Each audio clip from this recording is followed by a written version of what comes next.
Hello and welcome to another program talking to our activists.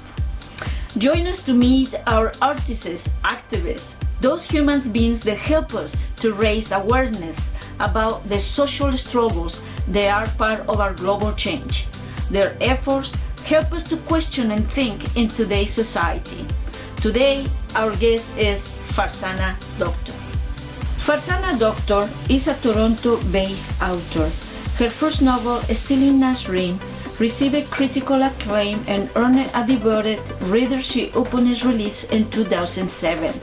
Her second book, Metres of Pavement, was prized by Publishers Weekly Prize as a paean to Second Chances, and was named one of the Now magazine's top 10 books of 2011.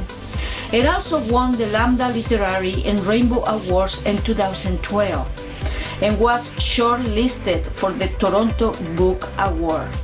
Farzana was named as one of CBC Books' 10 Canadian women writers you need to read now, and was the recipient of the Writers' Trust of Canada Diane Ogilvy Grant in 2011.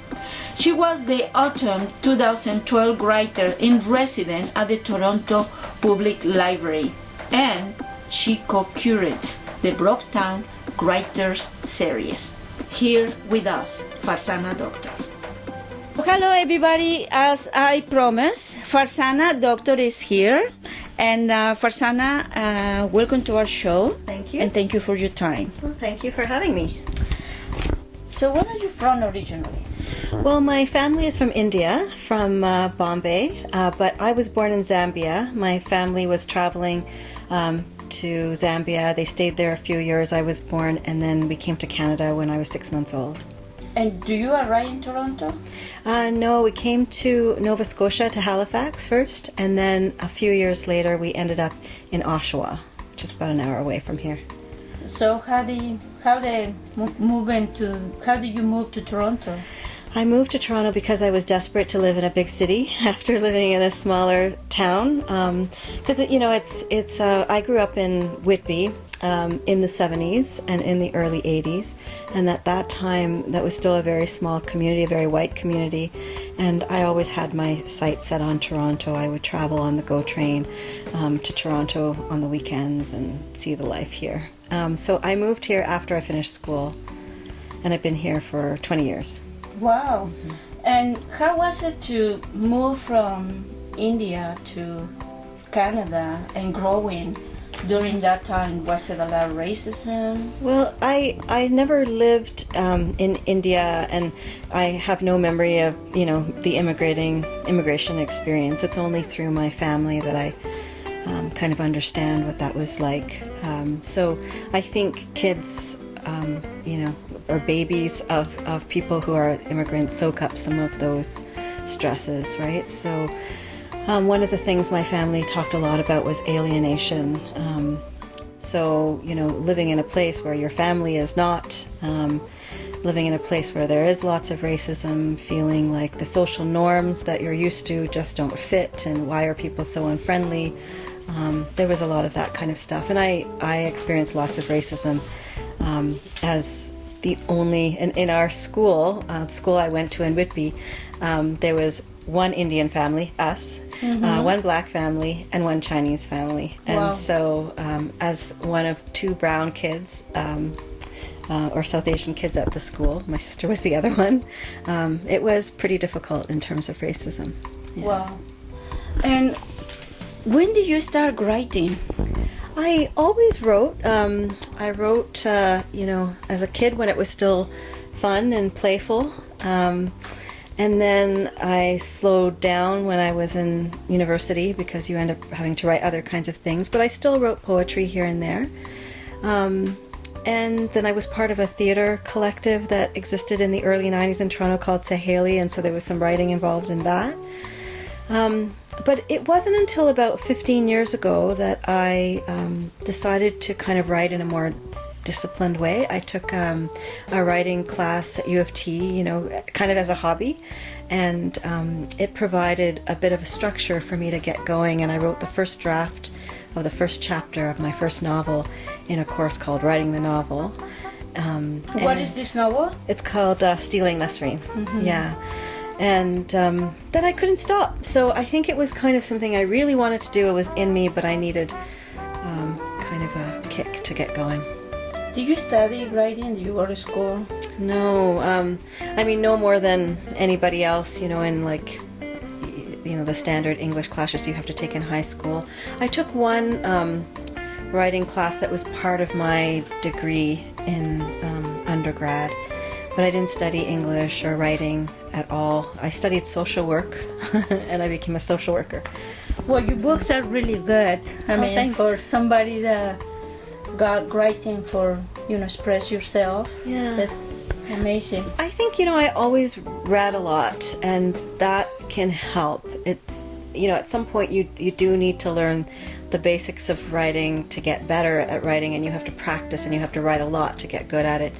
But I think that the reading was the foundation for me to intuitively be able to write that first novel. Wow. And this novel is still in Nasreen? Mm-hmm. Tell us about it. It seems to be that people really like it. Oh, well, it was my first novel, and it's a book about 3 people who all belong to the same community, and I situated them in the community that I belong to, which is called the Bohra community. It's a subsect of the Shia Muslim community. And so these 3 people meet. Two of them are a couple, a recently immigrated couple from Mumbai, and the other is a woman named Nasreen, who is a lesbian, and they end up intersecting in each other's lives, and it's sort of a doomed love triangle that occurs, sort of. Yeah. So you are writing about queer novels, so by the time you were already identified as queer yourself? Yeah. I came out around the time that I came to Toronto, maybe a little bit before that. So, I had already been out for many years by the time I got to writing this novel. Well, and you like to write that kinds of stories where it involves everyone? Yeah, I think that we have to write what interests us, and I tend to write about people who are the people I know from the communities that I belong to. So the first book had Nasreen, a lesbian, and some of her friends, and the second novel has a queer character as well. There's also straight folks, and there's South Asian people and white people and everybody, but I think that so often, queer people exist everywhere, but so often Canadian literature seems to make us invisible. It's like we don't exist in the stories, and I don't really understand what that's about. Well, right. I do, but... I know, we all do. Yeah. But then, okay, I had to tell you about this book, like 6 meters under... Of Pavement. Of Pavement. Mm-hmm. When I haven't read it also. I'm going to read it, I promise, because the just that what you write it about somebody forgot the baby in the car and died. Yeah. Is so powerful, so strong. Like, how can somebody survive the accident? Yeah. And you wrote it about it, and it's just, where did you hear about it? Did you know somebody? Yeah, in the summertime there are always these kinds of stories that are in the media. Unfortunately, we hear about it quite a lot, where by an accident, a parent forgets their child in the backseat of the car and then the child dies. So these are called hot car deaths. Happens with animals as well. So I'd heard about one of these stories ages ago, and what really stayed with me, I thought how horrible the child died, but what stayed with me was the question of how does the parent, in this case a father, how does the father go on living? How do you survive the worst mistake of your entire life? Like, how do you do that? So that was the question I sought to answer. And so this story picks up 20 years after this mistake. And it's the story of a guy named Ismail and how he manages to go on living. Wow. Yeah. That's a very powerful story. And also, it's been like, you got so much from that book, like awards. Now you were in 2011, like the Toronto, news, what is it, Now Magazine. Yeah.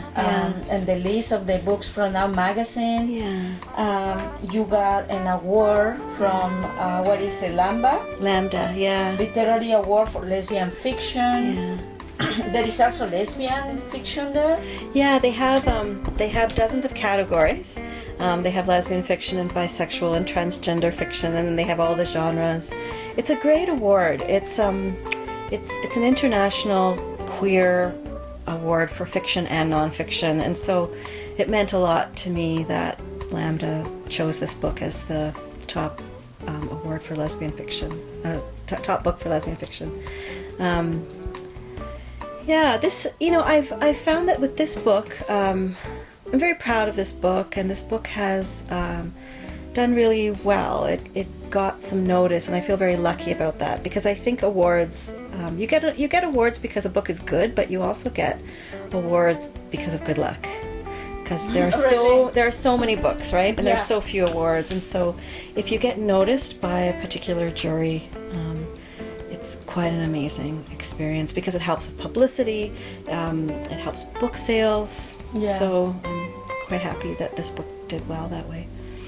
Well, the most thing that amazes me from you is that I see you in a lot of protests, march, and not only that you create this, you book the Brockton Writer Series. Yes, you create that like in a church, like you Muslim, and then you're going to a church to read. I'm like, that's very funny. Yeah. So what is it that inspiring you? Like, it's so nice to have a place. Can we go, like, public? Can we go in here? Yeah. Yeah.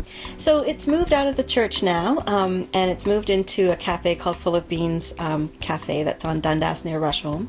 And it's a literary series that happens every other month, and we invite a diverse bunch of writers to come. There's usually queer folks and people of color and older people and younger people who are asked to read, and various genres. And we have a Q&A, and it's a really nice event. And I did that mostly because I was interested in building my own writers network. I just wanted to be around more writers, and I really like going to readings. I get quite inspired by listening to people share their work. But I also thought, there just needed to be more venues for people to be able to share their work. And last year we got Ontario Arts Council funding, and that's really good, because it's really good to be able to pay writers for their time. That's right. So I think, I've always been a kind of an activist sort of person in various ways. Sometimes it's really just, showing up and being a body in the crowd. Other times I've been more in an organizer role. So I do a little bit of both. These days my organizing tends to be more around arts-based kinds of things. But yeah, I sometimes still show up and see you in the crowd. Yeah. Yeah. And what is next? Are you planning another book? Yeah. I've been revising my third novel for the last year and a half.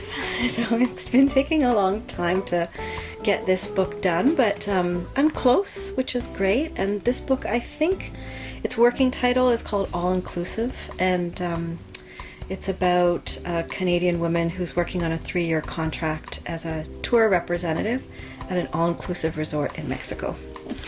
So I'll be very curious to see what you think of that. But yeah, and it's also about how she stumbles into the swinger scene. So there's some queerness in this book as well, although this character doesn't really identify in any way like that. But lots of sexuality and trying to push the envelope around sexualty.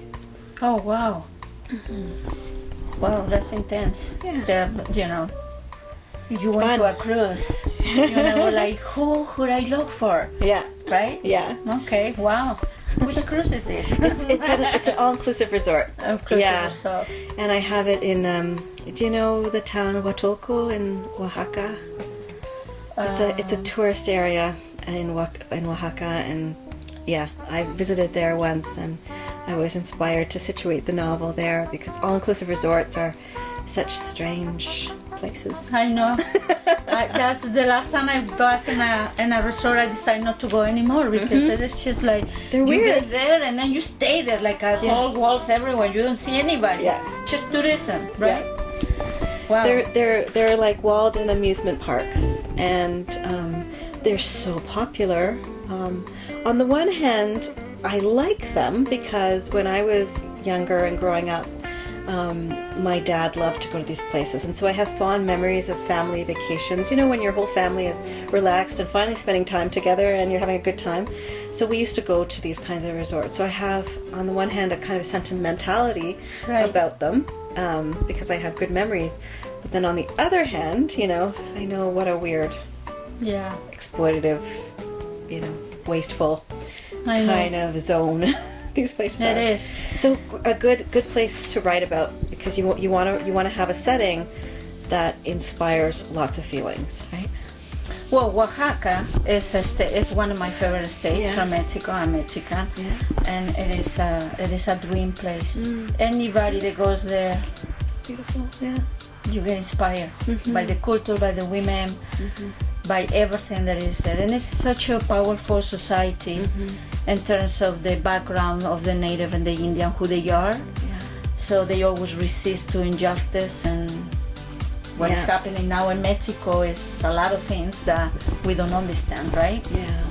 So, Farzana, thank you so much for your time. Thank you again. And it was nice to talk to you about who you are, because we need to know who are our activists and our artists and our writers and the people that are inspiring us to continue to make a change, right? Oh, well, thanks. It's very flattering. Well, there we go, people. You have Farzana Doctor here, and I'll see you next time. Thank you very much. Bye-bye.